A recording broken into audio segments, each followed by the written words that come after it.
ভাই ভিডিও কিন্তু এখনো শেষ হয় নাই, পুরোটা দেখেন। এইভাবে কিন্তু আপনি নিজেও তৈরি করতে পারবেন ভিডিও।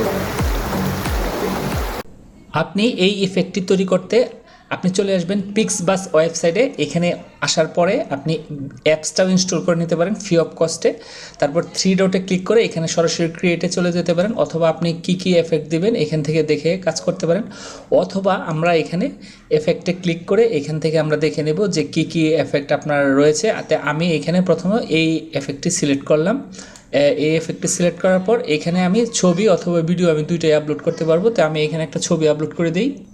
তারপর এখানে প্রম্পট কিন্তু আপনাকে লিখতে হবে না, আপনার অটোমেটিকলি কিন্তু প্রম্পটটা চলে আসছে। আমার ছবি আপলোড হয়ে গেছে। এখন আমি এখানে ক্রিয়েট ক্লিক করব। ক্রিয়েটে ক্লিক করার পরে অটোমেটিক কিন্তু এখানে স্টার্ট হয়ে গেছে, 95% অলরেডি হয়ে গেছে এই যে এখানে। এখন আমরা দেখতে পাবো আসলে কি হয়েছে একটু। হা সেরকম একটা জিনিস হয়েছে। ভিডিওটি তৈরি হয়ে গেছে। এখন আমি এখানে ডাউনলোড ক্লিক করে কিন্তু ডাউনলোড করতে পারবো। অসাধারণ হয়েছে, আর চাইলে আপনারাও এভাবে করতে পারেন।